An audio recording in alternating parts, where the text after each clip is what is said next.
I never thought a simple +1 invitation would lead to my girlfriend sharing a bed with her ex. My name is Mark. I'm 29, and I've been dating Chloe, who's 27, for almost 3 years. We moved in together about 10 months ago into a cozy, if slightly cramped, one-bedroom apartment in the city. Overall, things have been good. We have similar senses of humor. We support each other's careers, and we can talk for hours about nothing and everything. But like any couple, we've had our rough patches. Lately, those patches have felt a bit rougher and more frequent. Most of our arguments revolve around her spontaneity versus my need for planning. Chloe is a whirlwind of impulsive decisions and last-minute plans. She'll agree to host a dinner party for 10 people on a Tuesday night without consulting me, or she'll book a weekend trip for us that conflicts with a work commitment I've had on the calendar for months. I love her free spirit, but sometimes it feels like I'm just along for the ride, scrambling to keep up. The epicenter of our recent stress has been her childhood best friend, Isabel's wedding. Isabel and Chloe have been inseparable since they were kids, so this wedding was, understandably, the social event of the decade for Chloe.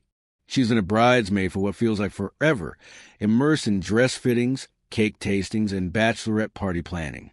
The wedding was set for a beautiful vineyard about 90 minutes out of the city, and Chloe had been talking about it nonstop for months. I'd been patiently listening, offering opinions on color schemes I couldn't care less about, and generally trying to be supportive. I was genuinely looking forward to it. A nice weekend away, good food, great wine, and a chance for Chloe and me to reconnect away from our hectic work lives. Then there was Leo. Leo, 28, is Chloe's ex-boyfriend. They dated for the last 2 years of university, and for a year after, from the stories she's told, it was intense and serious. They talked about moving across the country together after graduation. They broke up about 4 months before Chloe and I met. She's always insisted it was a long time coming, that they had grown apart, and that the timing of our meeting was pure coincidence.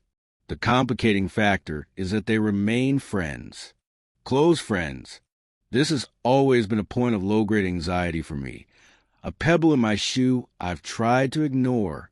Chloe's reasoning is that they share a large, intertwined friend group from university, and cutting him out would cause unnecessary drama. She says their breakup was mature and mutual, and they realize they work better as friends. I've met Leo a few times at group gatherings. He's always been perfectly civil. Shakes my hand, makes polite conversation, never says anything overtly disrespectful.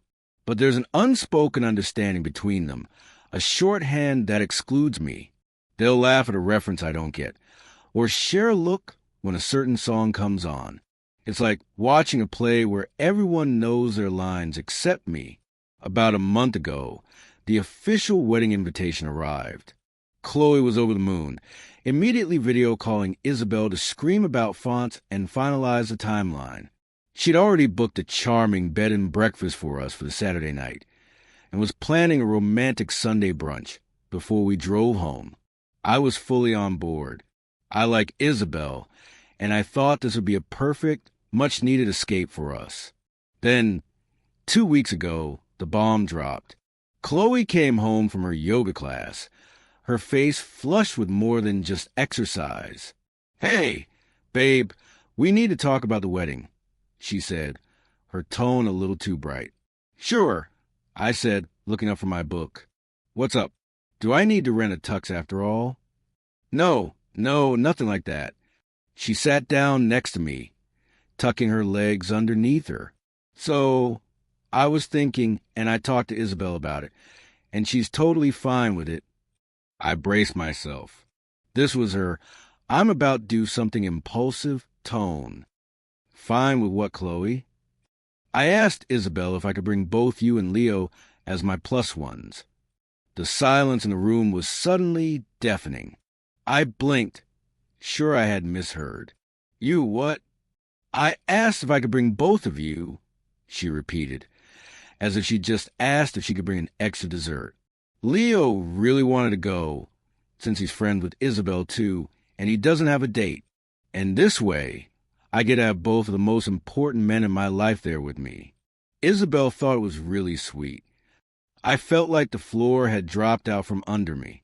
Let me get this straight, I said slowly, my voice tight. You seriously asked the bride, your best friend, if you could bring your current boyfriend and your ex-boyfriend to her wedding as your dates? Yes, she said, beaming as if I finally understood her brilliant plan. It's a win-win.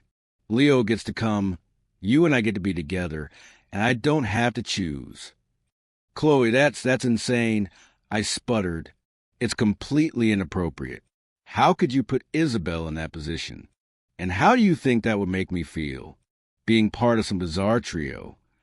Her smile vanished, replaced by a defensive frown. It's not insane, Mark. It's practical.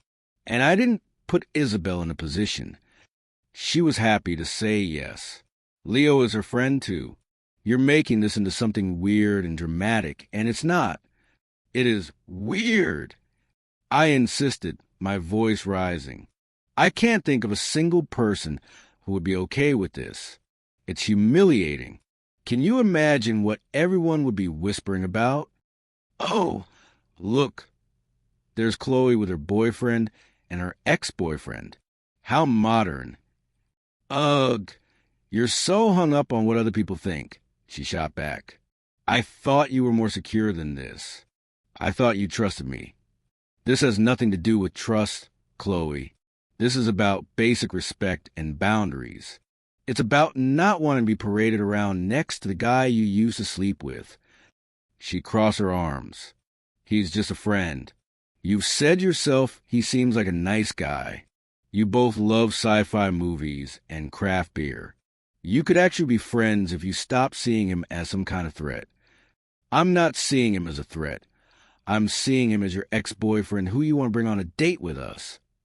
I took a deep breath, trying to steady myself. Look, I am not comfortable with this. At all. You need to choose. Bring me or bring Leo. You can't bring both. Her eyes widened in outrage. You're giving me an ultimatum? Seriously? You're making me choose between my boyfriend and one of my best friends. No. I'm asking you to act like someone in a committed relationship, bringing your ex to a wedding as your date, alongside your current boyfriend, is not something people in committed relationships do. We'll have to agree to disagree on that, she said coldly. Isabel has already arranged the seating. You'd be at the table with the wedding party's partners, and Leo would be with some of his old frat brothers. You wouldn't even have to interact with him much. The conversation devolved from there. It became our nightly ritual. She'd come home. We'd try to have a civil dinner, and then the wedding would come up.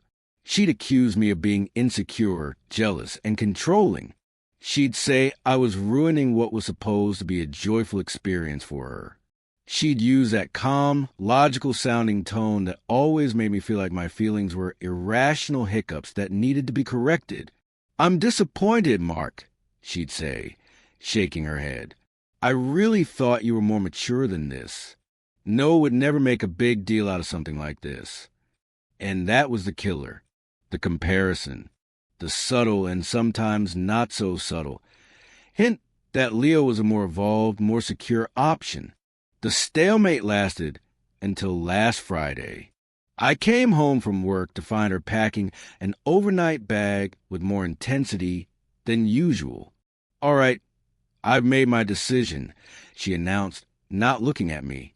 Since you're being completely unreasonable and stubborn, I'm taking Leo to the wedding. You can stay home. The words hit me like a physical blow. She had chosen him. She had actually chosen him. Fine, I said, my throat dry. I think your choice speaks volumes. My choice? She whirled around, her eyes flashing. You forced this. You created this impossible situation. If you had just been a normal, supportive boyfriend, we could all be going together and having a great time. This is on you, Mark. With that, She zipped up her bag and left to go to Isabel's place for the pre-wedding preparations. The rehearsal dinner was that night, and she mentioned, almost as an afterthought, that Leo would be there too. The weekend was a special kind of hell. The wedding was on Saturday, and I spent the day in a fog of anger, self-doubt, and misery. I went to the gym and pushed myself until my muscles screamed, tried to drown out the mental image of Chloe in her bridesmaid dress, laughing with Leo. I checked her social media compulsively. She posted a series of Instagram stories. The bridesmaids in matching robes, a beautiful shot of the vineyard ceremony setup, a boomerang of champagne flutes clinking, and in the background of several, there was Leo, looking handsome and perfectly at ease. She came home on Sunday afternoon. She was glowing, radiating a post-wedding euphoria that felt like a personal insult. She bustled into the apartment, dropping her bag and launching into a breathless recap. Oh my God, Mark, it was absolutely magical. The ceremony was so moving. Isabel looked like a princess, and the reception, the band was incredible. We danced until our feet hurt. She scrolled through her phone, shoving it in my face. Look, this was the first dance. And this was our table. See, here's Leo. He was telling the funniest story about Isabel in college. My stomach churned. There were multiple photos of them together, dancing, laughing at the table. Even one where his arm was casually slung over the back of her chair. The seating arrangement had clearly not been as separate as she'd promised. And the after-party was wild, she continued, oblivious to my frozen silence. A bunch of us went to this little pub in town. We didn't get back until like 3 a.m, back where, I asked, my voice dangerously quiet. To the hotel, she said, finally noticing my expression. Most of us decided to stay over. The driving would have been a nightmare. I thought you were staying with Isabel's family? Plans changed. It was easier this way. Where did you stay, Chloe?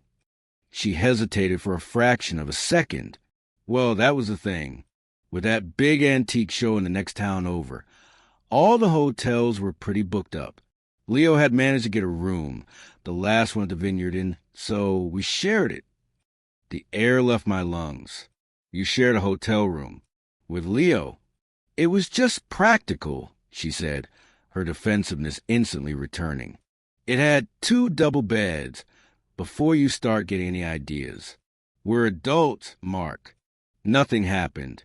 We just crashed. If you trusted me, you wouldn't even be asking these questions. Trust. I exploded, finally losing the tenuous grip on my composure. This isn't about trust. It's about you having zero respect for me or our relationship. You chose to take him to the wedding over me. And then you shared a hotel room with him? Are you kidding me? Stop shouting. You're being paranoid and controlling. He's a friend. And we needed a place to sleep. End of story. Your jealousy is pathological. We had the biggest fight of our entire relationship. She weaponized my discomfort, calling it insecurity and toxicity. She said I was trying to isolate her from her friends. I told her she was gaslighting me, that her behavior was wildly inappropriate, and that she had prioritized her ex-boyfriend at every turn. She spent the night on the couch, and the next morning, she left for work without a word. I was wrecked. Part of me wondered if I was the problem. Was I being a controlling, jealous boyfriend? Was this normal in modern relationships, and I was just too old-fashioned? I called my best friend, David, and relayed the whole story. Mate, he said after a long pause, you're not crazy. She shared a hotel room with her ex-boyfriend after choosing him over you for a wedding. If the roles were reversed, she would have burned your apartment down. She's manipulating you. Buoyed by his support, I did something I'm not proud of, but I don't regret. I started digging. The big antique show she mentioned, I looked it up. It was a small local market that ended at 5 p.m. on Saturday. I called the Vineyard Inn. Hi, I'm wondering if you had any rooms available last Saturday night. I asked, trying to sound casual. Let me check for you, sir. Yes, we had several rooms available last Saturday. We're not at full capacity until the fall foliage season. I called 2 other hotels in the area. Same story. Rooms were available. She had lied. I didn't confront her immediately. I needed to plan my exit. The lie about the hotels was the final, unshakable proof I needed. This wasn't about my insecurity. This was about her deceit. When she came home on Tuesday, the tension was thick enough to cut with a knife. She tried to act normal, asking if I wanted to order Thai food, but I could see the guilt and anxiety in her eyes. We need to talk, Chloe. For real this time. She sighed dramatically. If this is about Leo again. It's about us, I interrupted firmly. And it's about the fact that you lied to me. The hotels weren't booked. I called. The Vine View Inn, the Grape Escape, the Vintage Lodge. They all had rooms available last Saturday. The color drained from her face. She opened her mouth, then closed it again. The fight seemed to go out of her all at once. It wasn't a lie, not really, she stammered. I called one place, and they were full, so I just assumed. You assumed, and then you decided that the easiest solution was to share a room with your ex-boyfriend? I finished for her. That tells me everything I need to know about the boundaries in this relationship or lack thereof. She started to cry, not the angry tears from before, but genuine, shaky sobs. I'm sorry, she whispered. I was going to tell you, it's just things got complicated. Complicated how, Chloe? What really happened? She crumpled onto the sofa, burying her face in her hands. We talked for a long time. We've been talking a lot lately, ever since his mom got sick a few months ago. He's been really vulnerable, and it brought back a lot of old feelings. Old feelings. I prompted, my heart a cold, hard stone in my chest. For him, she said quickly, then hesitated. And for me, a little. I've been so confused, Mark, being with him at the wedding. It felt familiar and easy. He told me he still loves me. The admission hung in the air between us, toxic and undeniable. And what did you say to that? I asked, my voice eerily calm. I told him I was with you, she said, but her eyes wouldn't meet mine. But I also said I was confused about my own feelings, that I sometimes wonder if we made a mistake breaking up. There it was, the truth I had been suspecting, but hoping was just my paranoia. So, when you were cuddling in your 2 separate beds, I said, the sarcasm dripping from my words, you were discussing the potential of you 2 getting back together. She flinched. We weren't cuddling. Okay, we sat on one bed and talked for a while. But that was it. I swear. Mark, I love you. This last week has been awful. I don't want to lose you. It sounds to me, I said, standing up, like you want to have your cake and eat it too. You want to explore things with Leo while keeping me as a safe backup plan. She didn't deny it. She just cried harder. I'm just confused. Can't we work through this? I'll stop talking to him. I'll block his number. Whatever you need. I looked at this woman I had loved for 3 years, who I had imagined a future with, and I felt nothing but a profound, weary sadness. No, Chloe, it's too late for that. The moment you started entertaining the idea of being with him, the moment you chose him to stand by your side at that wedding, and then shared a private, intimate space with him, you checked out of our relationship. I deserve to be with someone who is sure about me, someone who doesn't need to figure out her feelings for her ex. I moved out that weekend. It was messy and painful. She begged and pleaded, promising to change, to go to couples counseling, to do anything. But the trust was shattered beyond repair, knowing that she had been emotionally unfaithful for months, that she had compared me to him in her mind, that she had chosen him when it mattered most. It was a poison I couldn't purge from our relationship. I stayed with David for a few weeks until I found a new apartment. It was hard starting over, but the clarity was liberating. The constant anxiety and self-doubt were gone. I was free. About 6 weeks later, I made the mistake of looking at her Instagram. There was a new post. A picture of her and Leo, smiling, their heads close together. The caption read, "When a chapter you thought was over was really just a pause. Second chances are a gift. Hashtag new beginnings." I felt a sharp twist of betrayal, but it was quickly followed by a wave of relief. My gut had been right all along. I hadn't ruined her best friend's wedding. I had saved myself from a lifetime of being someone's second choice. I closed the app, deleted my account, and never looked back.